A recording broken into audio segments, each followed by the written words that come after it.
I'm gonna dance.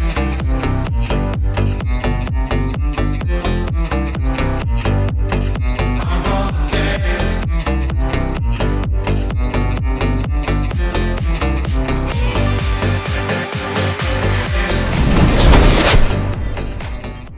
Hi there, how are you? I hope you're doing well. It's been a while. I have here the highly anticipated VS6 grinder by VariaBrewing. We've been waiting for it for a long while. First time we saw it at Host Milano 2023, and finally I have here kind of prototype version, but still not like the final production model. Varia team were kind enough to send us this for a review unit. They want to hear our feedback, to be able to share the experience with all of you, and as always we will share the advantages, the disadvantages, what make this grinder interesting, and it has so many stuff to make it like that, and what makes it special. So as always, hope you enjoy the video. Without further ado, let's start. So the first thing that might come to your mind is the size comparison. You can see the difference, it's really noticeable. This is much lighter, this is much heavier, it has a stronger motor. One main advantage is that the VS3 has its own power brick, the power adapter. I have it here with me. It's not that massive, I know a few friends complain about it, but it depends on your setup and on your approach. This one, it's not extremely large, you can put it under your setup or behind the grinder, but it's there. Whereas in the VS6, all that you have to worry about is the cable. That's it, you just attach it from the back and do your power plug. Now let's start from the bottom. Similar to the VS3, you have the magnetic dosing cup. It goes right in place, super smooth, and they've included by stock the upgraded dosing cup that you can buy as an extra for the VS3. Here it comes by stock, it fits 58mm portafilters. Coming up to the grinding chute, it has a detachable grinding chute. It has a knocker in it. You pull the grinding chute down and it clicks up if there's any ground retention to get it out. And you just put in place, it goes back in. Above the grinding chute, you have two needles that are connected to plasma generator. So for people who do not know, basically when you grind coffee beans, that grinding mechanism with fast RPM, the burrs are rotating, it will create electricity. And those ground coffee particles with all these metal parts will tend to create this electricity. The ground coffee particles will get stuck everywhere and it creates a huge mess on the dosing cup, on the grinding chute. So to eliminate this, you can use a spray, water bottle spray. Just give the beans 2 sprays and it would eliminate the static electricity. As an alternative, many grinders nowadays are introducing plasma generator, which basically putting 2 needles with an electrical current, and the ground coffee, while passing through those needles, they will lose their static electricity and you will end up with fluffy ground coffee. And this one, it's really efficient. I rarely found myself needing to spray those beans. Sometimes I did aim for spraying the beans, but in most cases it was totally okay. No issues at all. Everything went smoothly. No static electricity.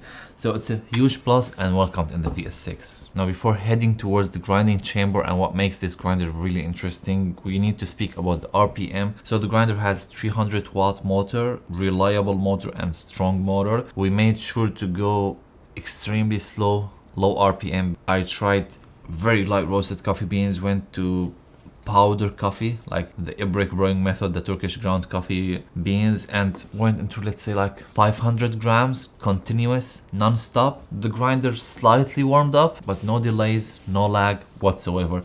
So it's safe to say like this grinder can really handle the workload of a coffee shop. As reference for the motor sound, I'm gonna start it right now at the lowest RPM. It has a brushless motor, so it's a smooth sound. Once you increase the RPM, 800, 900, 1000, 1100, and up to 1600.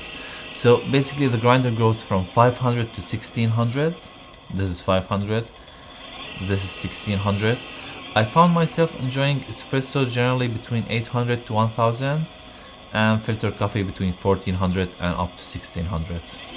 But it's a fun feature. You can test around, find what suits you better, how you enjoy it more. And the knob itself, it's a smooth to rotate between RPM. The VS6 has an auto shut off mechanism, so if you're grinding the coffee beans and it finishes grinding, after 30 seconds the grinder will shut off. So let's go to the grinding chamber.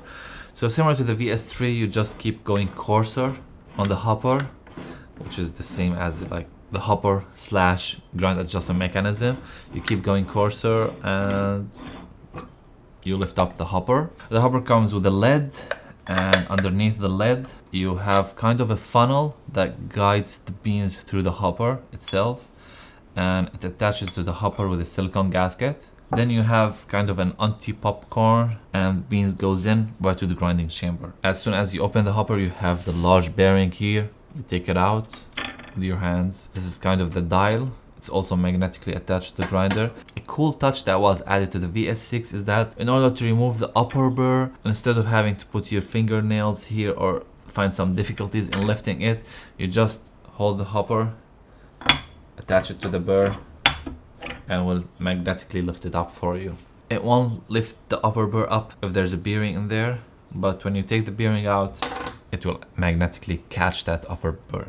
As soon as you take the burrs out, you will see the 58mm flat blind burrs. So this is the cool feature about the VS6. It gives you the ability to change between either flat or conical burrs. So to give you a brief explanation, the difference between conical and flat burrs. Basically, conical burr cases, there's a small peak at fine before your grind setting and another peak at the desired grind setting that you set it at. Flat burrs are more consistent, so the peak in grinding, let's say you set it at fine, the peak in graph, you'll have the highest peak at the fines that you set it at. So generally speaking, conical burrs tend to give you that extra creamy body. The way they cut the beans, they more like sometimes crush the beans rather than cutting them. So there's a small difference in tasting profile for some people. For other people, they might find a huge and a massive difference. The advantage of having the VS6 is that instead of you going and buying out a conical burr grinder and another flat burr grinder to test the difference, the only thing that you need to buy is the conical burrs.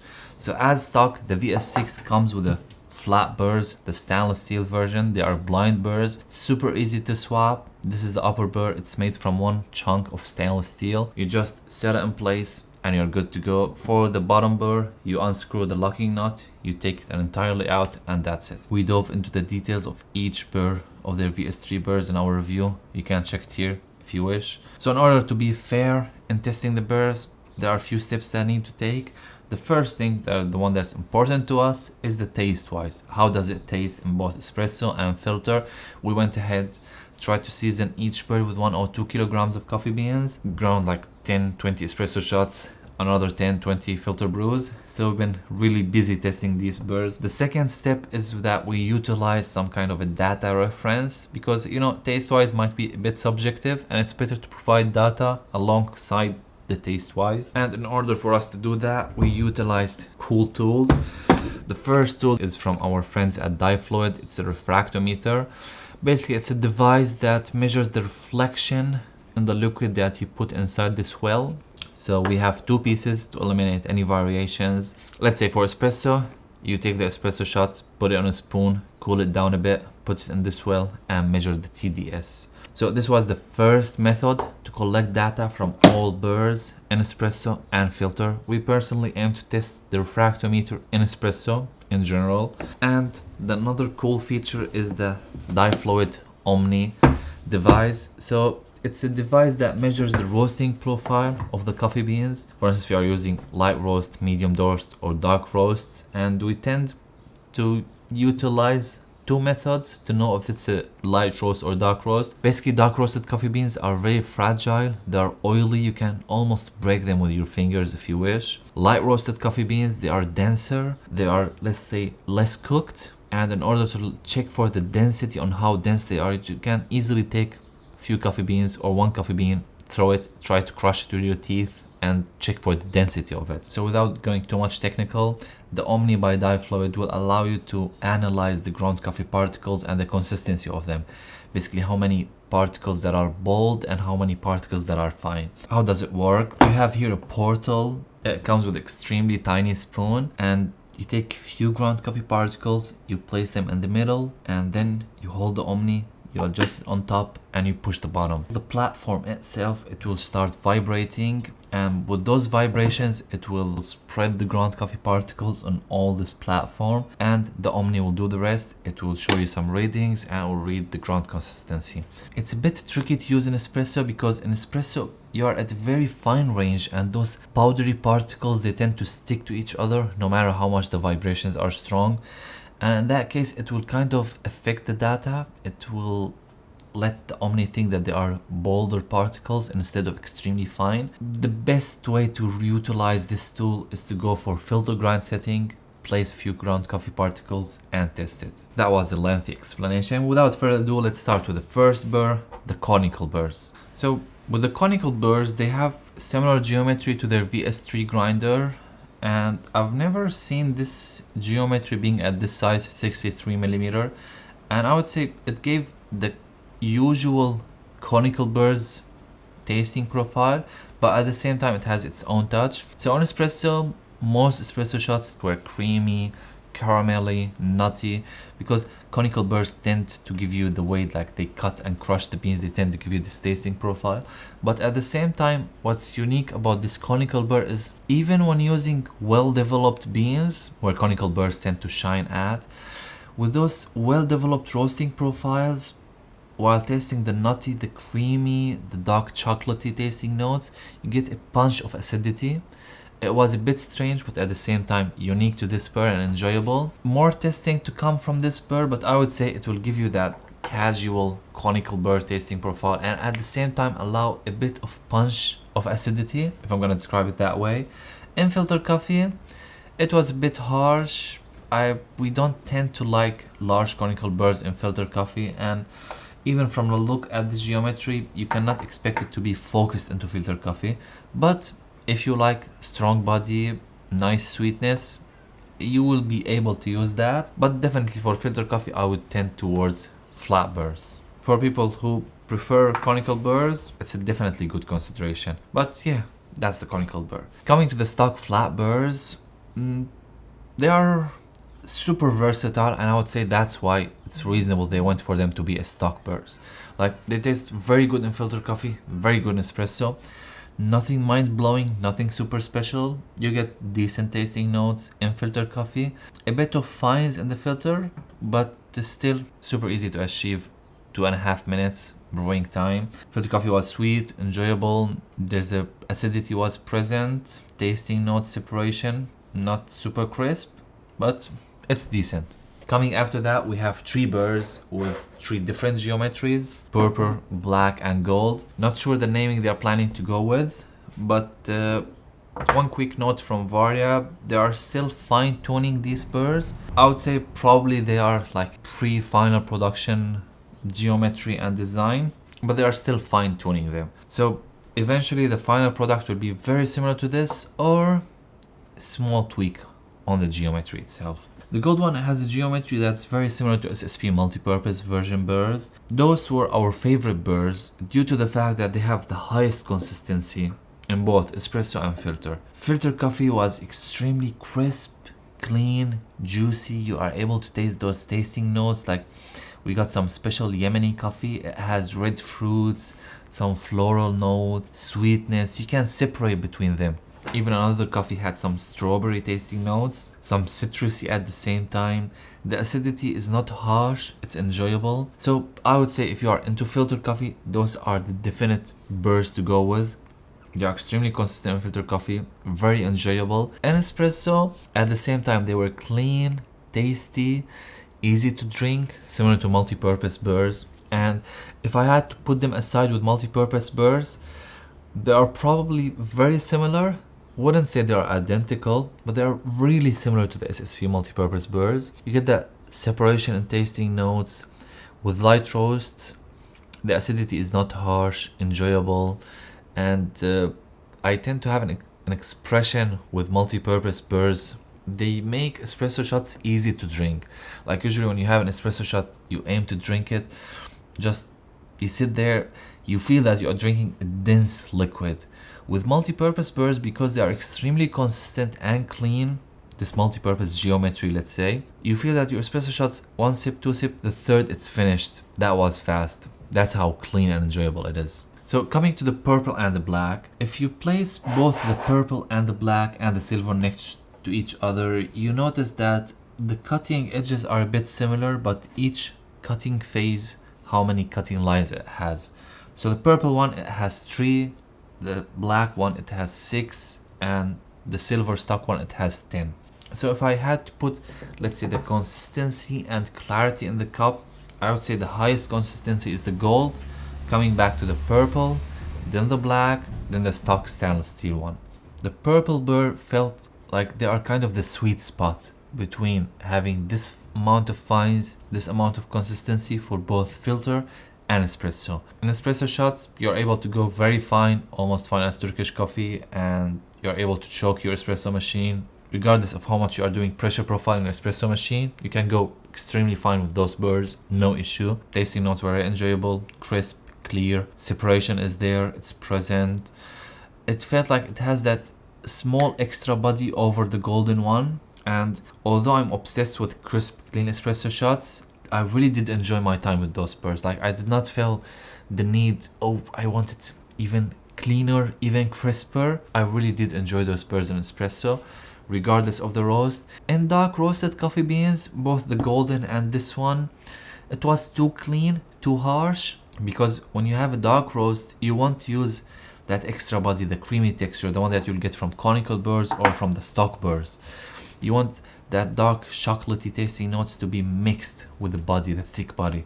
With those burrs, you'll get clean dark chocolate tasting notes. It's not enjoyable to drink.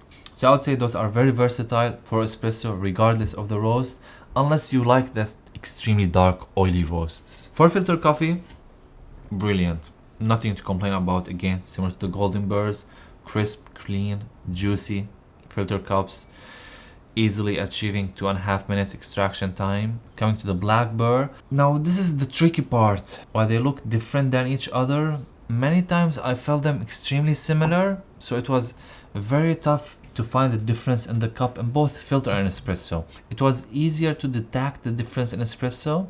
It felt sweeter, higher body, less clarity. If we put these 3 items in one category, high sweetness, high body, less clarity, and we wanted to tweak them an extra, you will get the black burr. That's how I'm gonna put it. So as you can see, diving into the details between all these burrs, it might be a bit tricky, and sometimes you lose confidence, like, was this cleaner, was this crisper, was this sweeter?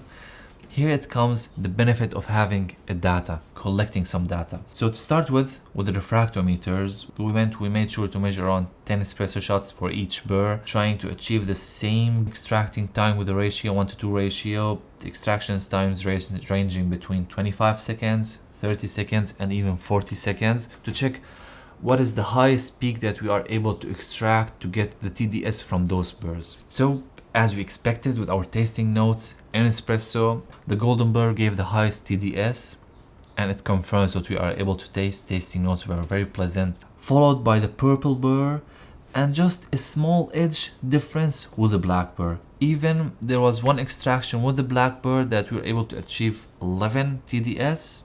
It was even higher than the purple burr. So I'm very confident in saying like both the purple and the black are very similar. But let's say if you tend more towards medium dark, more sweetness, more body, but you want that clarity, the black burr is for you.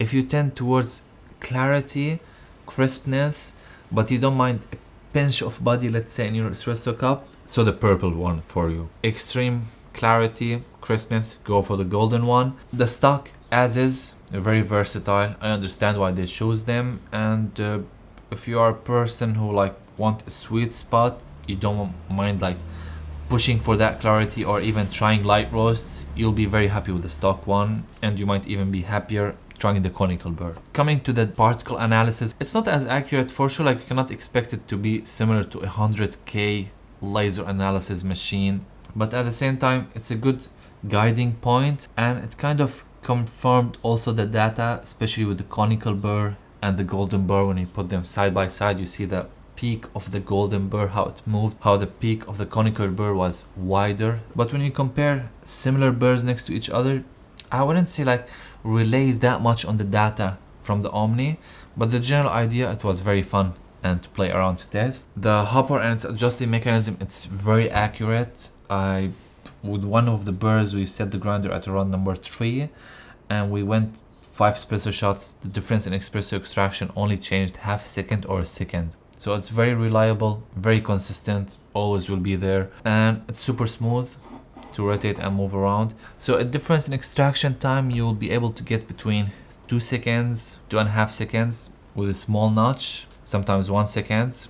Coming up to the hopper, I wished this anti-popcorn surface to be slightly more rounder, because sometimes, rarely, when I wish to do RDT, spray the beans, maybe 1 or 2 used to get stuck here on top, push them with my finger. So maybe if it was rounder rather than flatter, it would be more welcomed. The knob itself, the way you adjust the RPM, it's practical. I really like it.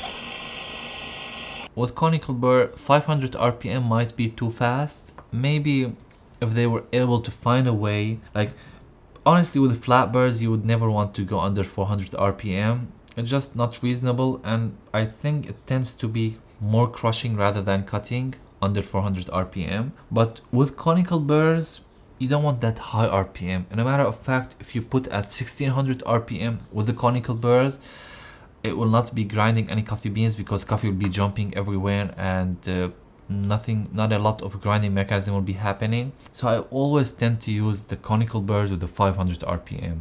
In my case, I did wish if they were able to offer 300 or 400 RPM, but still, it's welcome, it's efficient, and it's a good point to consider. So, to summarize everything about the VS6, first thing first, as you know, the fact of having all these burrs, which are really well aligned, we made sure to check them with the marker test. I'm just really happy with them, how easy it is to change the burrs, like just one locking nut, take out the flat burr, install the conical burr, take out the conical burr, put the high consistency burr. It was very fun testing all these burrs, not worrying about aligning them, having 6 screws to clean with a needle to get ground coffee particles out, then tighten those 6 screws, check for alignment. That was disastrous with other grinders. Here it's a blind burr, super easy, just install it in place, nothing to worry about, and just the hopper. The only thing you need is a tool for the locking nut. That's it. So this is a huge plus for me, and I think for many of you, being a versatile conical and flat burr. Personally, as I explained, I love flat burrs, but it's really fun to go between flat and conical. For you, like whether you like to educate yourself about the difference, test it, or even for a change, like sometimes I tend to love drinking light roast, sometimes I tend to appreciate more medium and well-developed roasts. So depending on your mood, the thing that you wish to try, the coffee that you have, you can easily swipe the burrs. Adjustable RPM, the plasma generator, the auto shut-off feature, the brushless motor.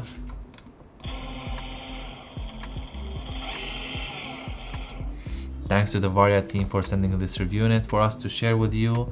And as always, look, you're the judge here. We just mentioned the advantages, the disadvantages, illustrated the features of this grinder. I really did enjoy my time using it. And how practical is it to use? It looks beautiful sitting next to the machine. They have the black and the white colors, so they will fit your vibe, especially if you have more of Varia's accessories. And if you wish to get this grinder, make sure to use our discount code to benefit from it. And thank you for watching. See you in the next video.